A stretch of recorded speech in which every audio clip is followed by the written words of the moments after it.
a famous songwriter say, "I sure wish I didn't write that song because it was a song they got stuck doing for years to come." You know, I've never heard Joan Jett say this, and I don't think she would, but you know, she had a massive hit in the early 80s with "I Love Rock and Roll." Well, that's the song people are waiting to hear at her shows today, and she's put out, what, 20 records since then, far superior music. And I think a lot of people experience that. I, on the other hand, have had too many hits to count. But there is a song that I kind of wish I never wrote, because every year, right around Christmas time, I feel like, is this the year I'm just going to put my foot down and not sing this damn song? But then, you know, then this is the guy who's turning around and recording Little Drummer Boy next year, and no one put a gun to my head to do that. You know, it's weird. Little Drummer Boy doesn't strike me as a Christmas song anymore. It strikes me as a great song that I didn't write, that I have the liberty of singing and enjoying. But this song really reminds me of Christmas. Aside from the fact that Christmas is in its title, but it reminds me of Christmas because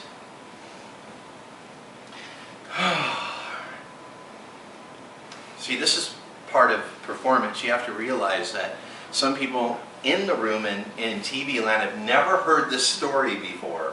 So they're not in their head going, "My gosh, if I have to hear this story one more time." It's really important. That's why I decided to do this tonight and record it. I really wish I didn't have an itchy nose while we were videotaping. I go back and I see that and I go, "Guy, you know, you knew there was a camera on you." I'm just keeping it real. But I'm a Jew. I was raised in a nominal Jewish home, and I was bar mitzvahed and confirmed, and I went to Friday night services sometimes, and I took Israeli folk dance lessons. I thought that would bring a funny, but I really did. It was really cool.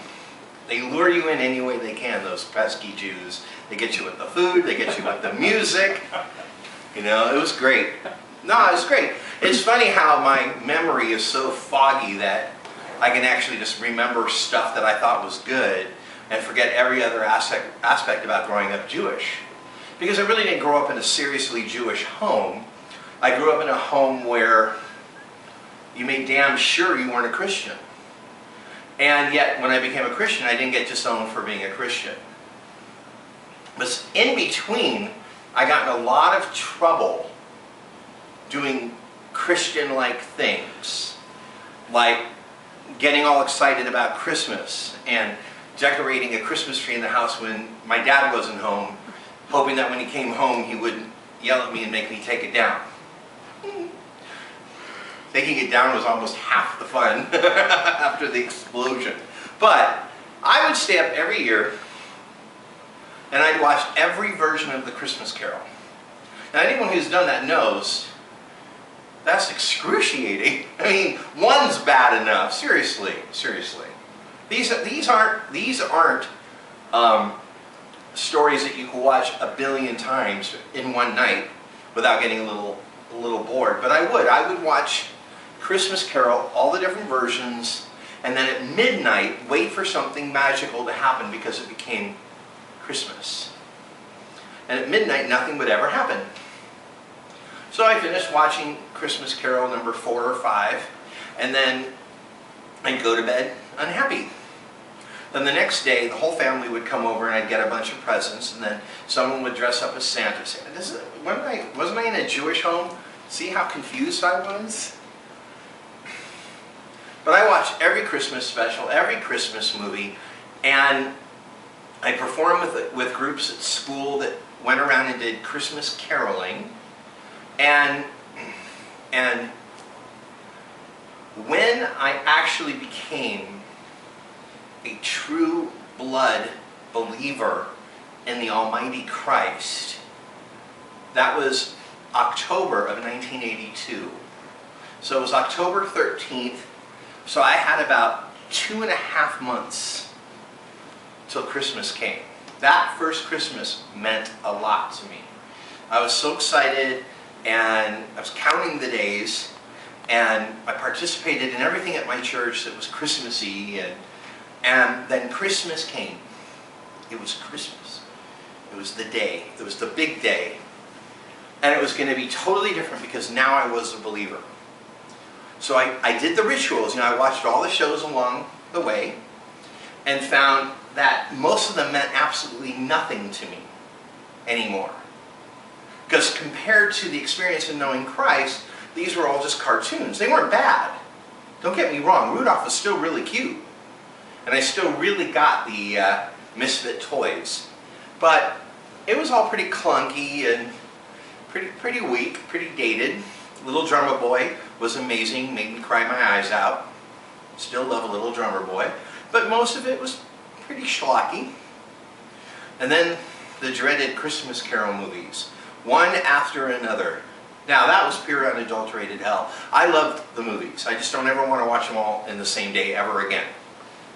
Do you know not much changes in that story over time? So, midnight came around, Christmas Eve, 11:59. It's the big moment. My first Christmas with a true and living Jesus. And midnight happened. And I realized all those years that I had this hollow, horrible feeling inside me were nothing compared to the hollow, horrible feeling inside me on my first Christmas as a Christian. This was the one. Wow. I had a tree in my room. I knew that every aspect of the tree represented something about Christ. Every single piece meant something to me. Every single thing I did meant something to me. I bought gifts for everybody I knew. I gave extra money at church. I was on fire for the Lord. And it all came crashing down midnight Christmas. Because it hit me that I was the only person in my family tree who knew Jesus. In history that we know of. I was the only person. And then I started thinking about the band that I'd been in, that I just quit, that last year, that these people who had helped me develop my talents and make me a little bit of a star in Los Angeles didn't know Jesus. And I love these guys very much. And then I thought about the people I went to school with, the people I grew up with, all the teachers that I had that were old when they were my teachers that must be dead by now. And I tried to remember how many Christians I'd ever known. And I went, how much money, how much energy and time did I put into my first Christmas? That I could have spent making more phone calls, spending more time with people, praying, or in my case, just repenting and just really getting right with God. That seemed like an endless chore at that time, and this time. And I didn't feel any condemnation from the Lord that I was celebrating Christmas like everybody else. I just felt sad. Heartbreakingly sad, horribly sad, funeral sad, because for every second that I was walking on Jesus' sunshine that season, someone else was suffering, someone else was alone, someone else was lost, someone else died, someone got a divorce, a kid got abused. And nothing's changed. And I had a horrible Christmas. I had a horrible first Christmas as a Christian. I'm on my 29th horrible Christmas in Jesus. Because to me, there is no shame in people having joy on Christmas. Don't get me wrong. There's no shame in I'm looking at a lot of beautiful stuff. There's no shame. And if you go into my house this year, even I'm a little surprised, that I actually got into it a little. There's no shame in that. There's nothing wrong with celebrating Jesus this season. There's nothing wrong with going overboard if you can. But God gave me an apostle's heart, an evangelist's heart, a pastor's heart, that I can't look at one thing without thinking of another. And all I see around me is, for every one person that has something good happen today, 10 others are suffering. Hundreds of others, thousands of others are suffering. I'm at my last performance of the year, and I'm at what will end up being the closest thing to a Christmas party I go to this year. And my kids have had a tremendous loss in their life, and they're really suffering. And that's why they're not here tonight. And it all goes back to, because of what mankind did in rejection of God and in rejection of Christ, that we have suffering at Christmas time. And for me, my first Christmas was a sad Christmas, because I saw that for the first time in my life. I saw that hollow feeling wasn't because I didn't have Jesus all those years. That hollow feeling was the Holy Spirit all those years showing me that Christmas is hollow without Jesus. That's a given. But having Jesus and celebrating Christmas is hollow without finding some way to bring someone into the fold, to bring someone into the party, to bring someone to the Lord. But the majority of the celebrators are wrapped up in the celebrating. And I have spent all my Christmases serving others. And I don't mean, I did that. I did that first year, by the way. I spent it the following day. I spent it at Salvation Army in downtown Los Angeles with people from church serving the homeless. That was amazing. Boy, did that make up for the night before. Boy, I just fixed it. Just fixed it. I was like, wow. What I learned that year is, Christmas, you have to find a way to be around people, or it's the slowest day on earth. And second off, you have to find a way to serve somehow, some way. And I don't want to brag that I serve, because I'm saying it selfishly. My idea of celebrating was being around people and serving them and getting that slap in the face of reality.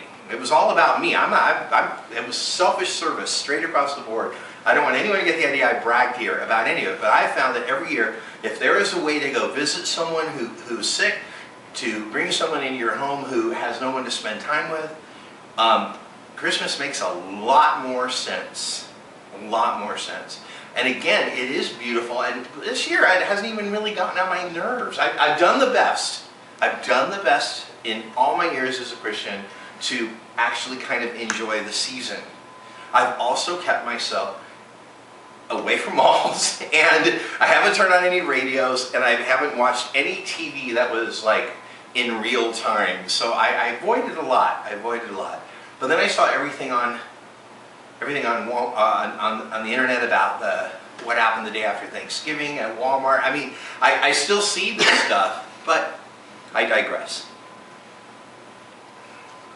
As far as I'm concerned, as long as one person is suffering on Christmas, which we know there's at least one, my happiness is a little bit compromised.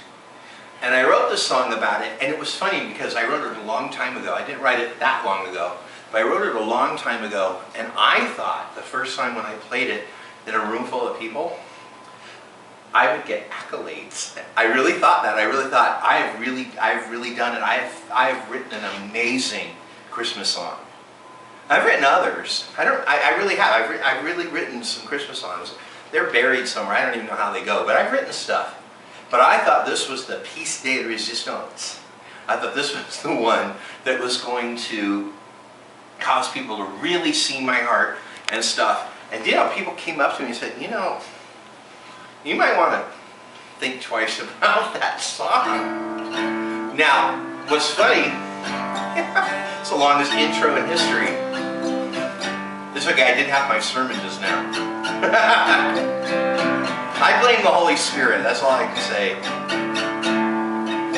What's funny about Sad Christmas is that this is like one of my most downloaded songs off the internet.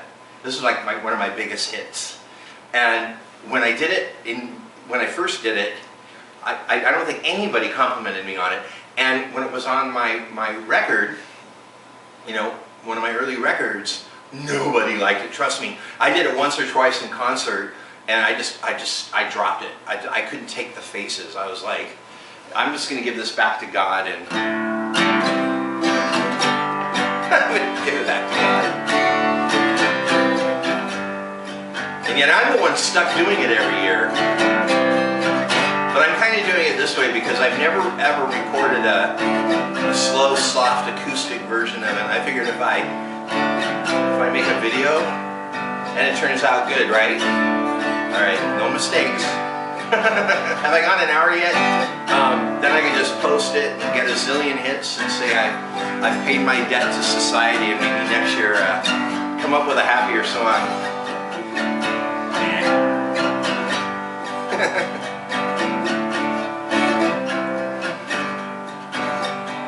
Before this song is over, someone will fight tonight.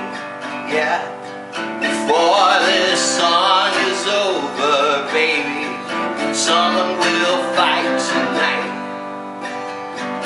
And they probably know someone who knows someone who knows someone who knows someone who knows someone who knows the Lord, but they don't care.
Is over, a child will die tonight. Before this song is over, a child will die tonight. And they probably know someone knows someone who knows someone who knows someone who knows someone who knows the Lord, but they